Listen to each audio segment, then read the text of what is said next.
Welcome back to the Chit Chat podcast with Luke and Kacen. And today we're starting out a little different because I just feel fancy. I feel like I want to be a magician, right? So we're gonna do a quick magic trick, right? I have Kacen? no shoes on. He doesn't. Ready? Tell me when to stop. Stop. Okay. I'm gonna look away completely. That's the card. Can the camera see it?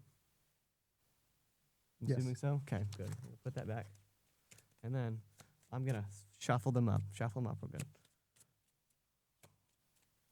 And even further, I'm gonna Do a little riffle shuffle. I'm gonna turn them upside down Oh. so that there's no way I can track that card. So that's gonna be just like, oh, sorry, put that back right there. It's gonna be 50-50%. Some's gonna be like that. Some's gonna be like that. This and this, okay. This and this, and probably somewhere we'll have a little. I look through here. Takes a little bit of looking because I probably cut it real weird. Okay, I might have just... No, it's over here. I'm sorry. That's my bad. We'll have some that are face-to-face like this. Correct? Yes. Until I put them back together here, and I'm going to riffle them a few times. And then they're all back to being face-up. Okay?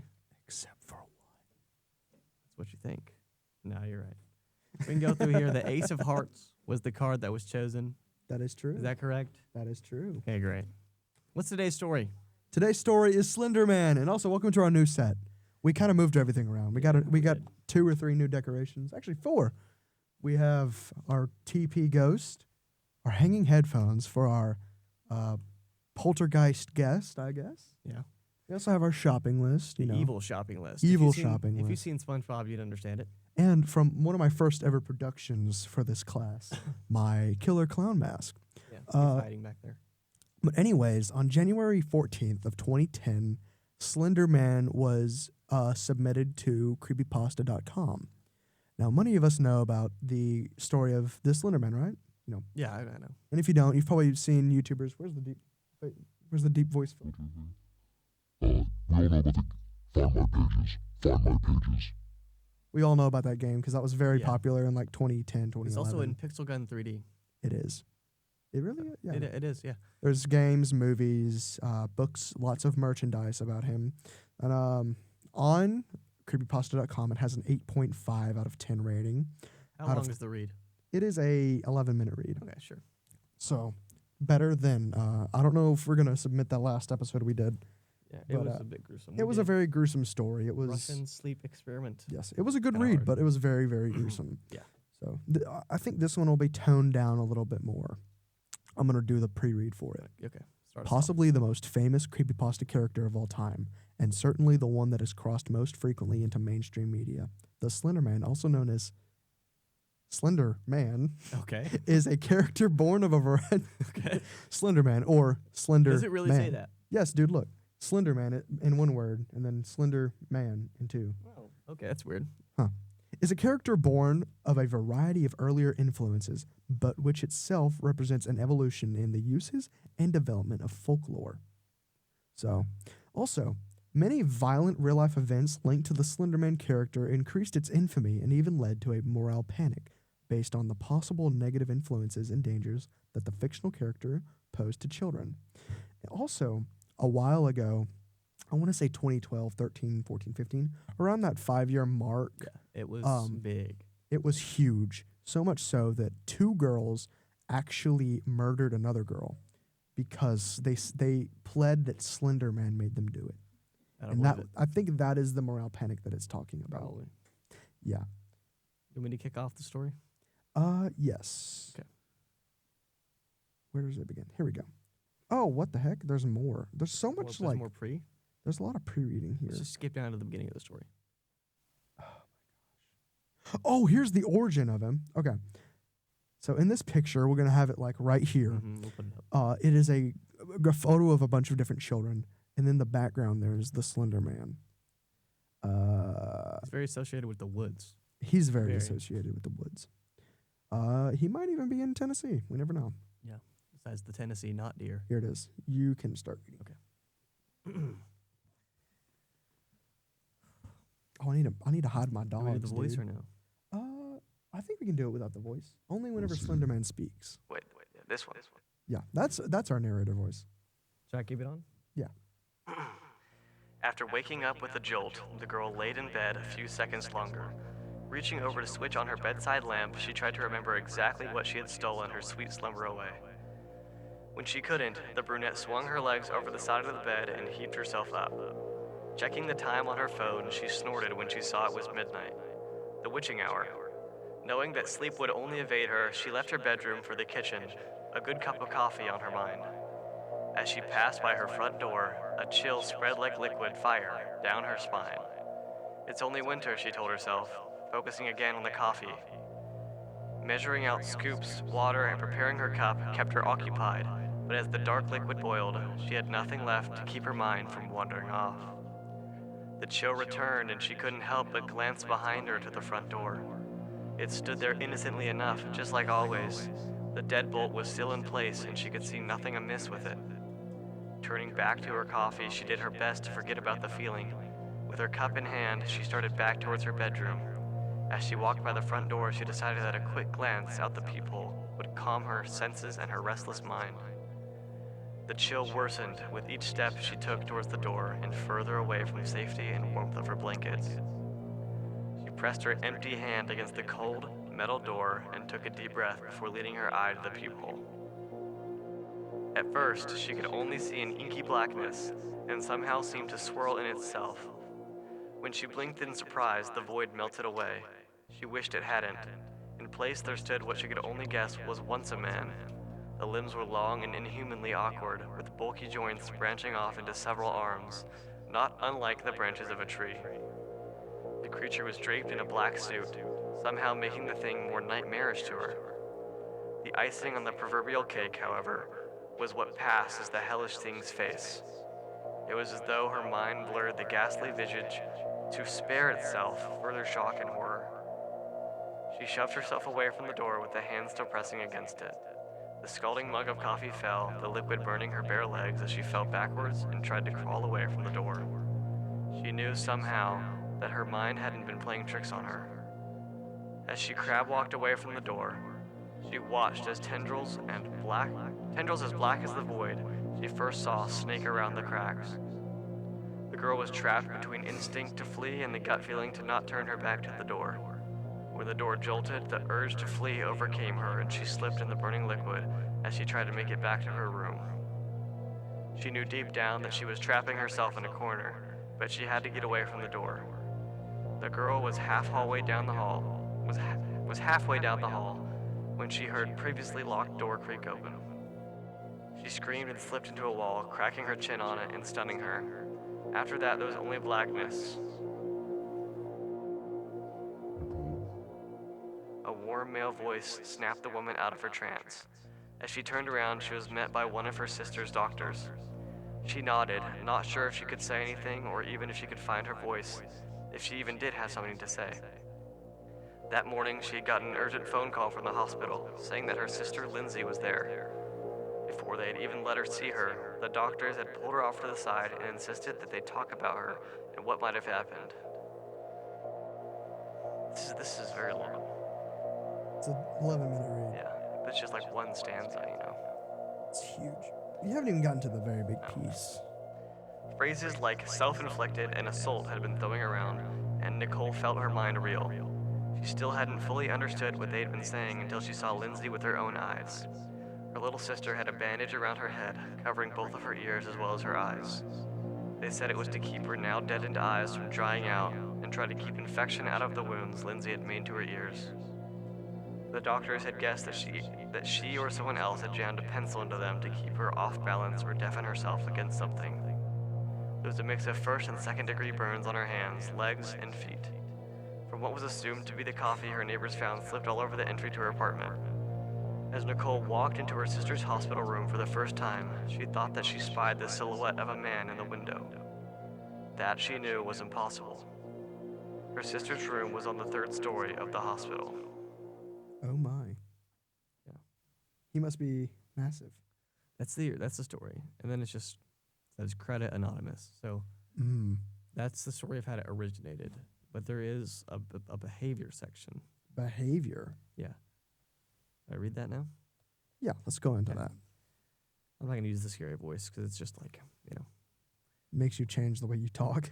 Much of the fascination with Slenderman is rooted in the overall aura of mystery that he is wrapped in. Aura. Despite the fact that it is rumored that he kills children almost exclusively, it is difficult to say whether or not his only objective is slaughter. Oftentimes, it is either reported or recorded that he can be found in sections of woods, and these generally tend to be suburban. He's also been reported seen with large groups of children, as many photographs portray. It is commonly thought that he resides in woods and forests and preys on children. He seems unconcerned with being exposed in the daylight or captured in photos. It is often thought, as well as he enjoys stalking people who become overly paranoid about his existence, purposefully giving them a glimpse of himself in order to further frighten them. For this reason, it seems like Slenderman very much enjoys psychologically torturing his victims. He also often appears to float or drift rather than walk, which suggests the possibility of him being an ethereal being other than a creature or a man. This would also explain why he is able to remain mobile in spite of his poorly proportioned body. Yeah, because image of Slenderman right here. He's freakishly tall. He has very tall limbs. Isn't he also like able to shapeshift allegedly? He has darkness tentacles. He has no face. Yeah, no, it's just white. It's just like featureless. Yeah. The only features he has is that he wears a black suit. He's very tall. Even though Slenderman was fabricated, or was he? Some people have already claimed sightings. He is seen mostly at night, peering into open windows, and walks out in front of lone motorists on secluded roads. His main intentions appear to be kidnapping children.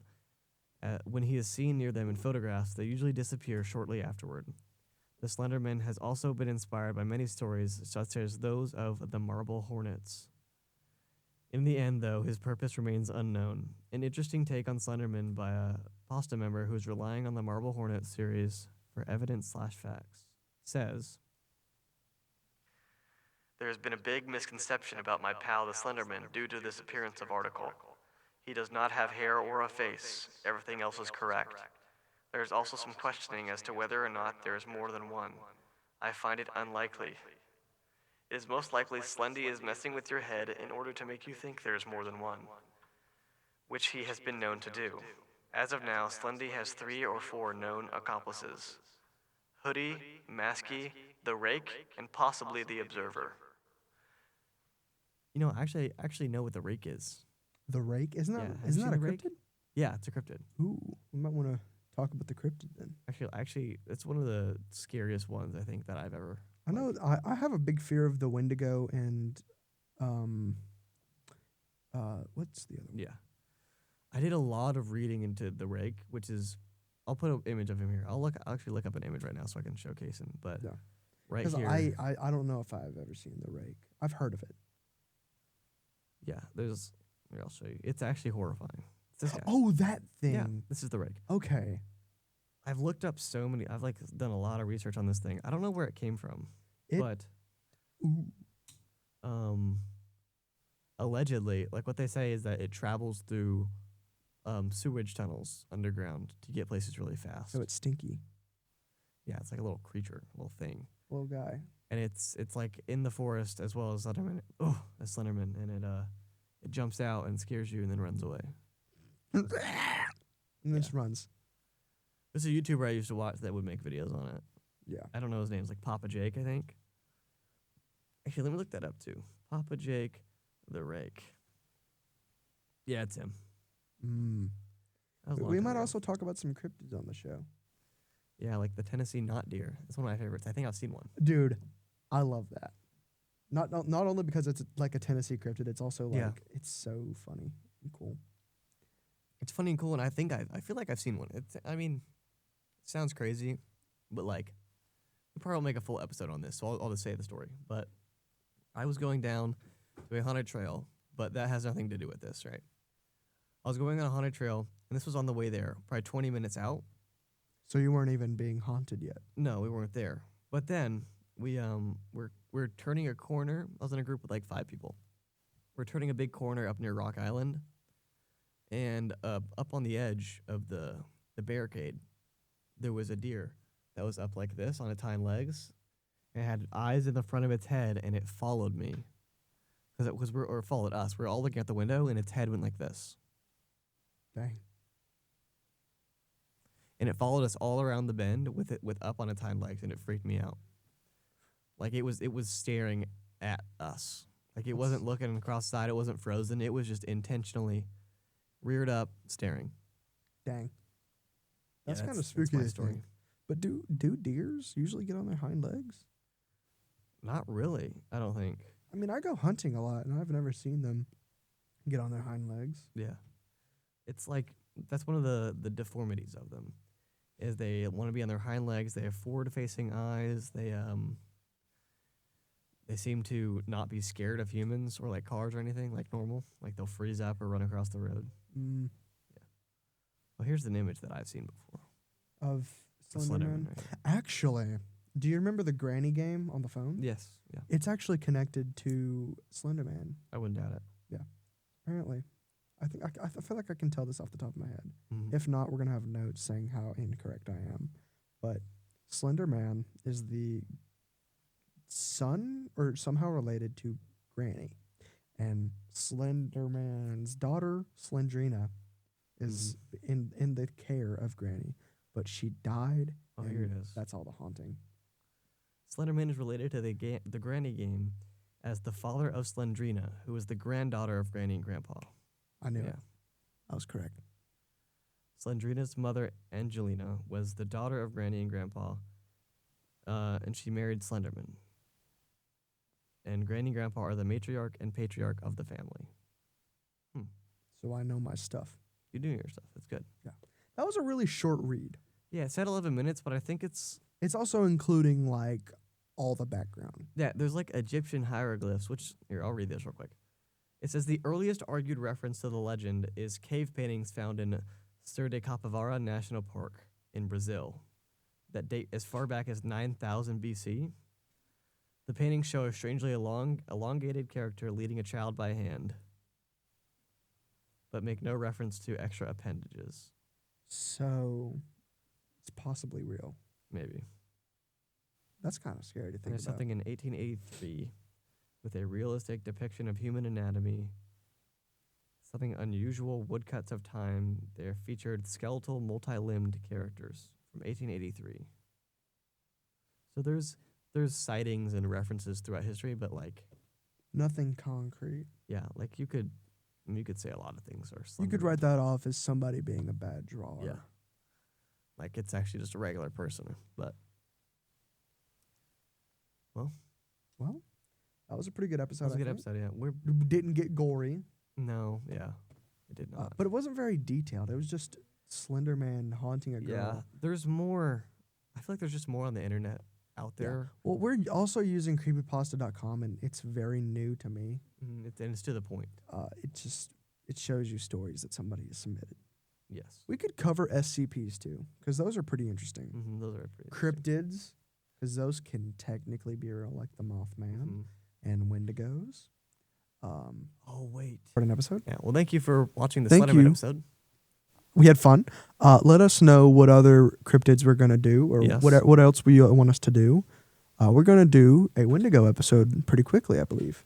Yeah. Pretty soon. So be on the lookout for that. Adios. Adios.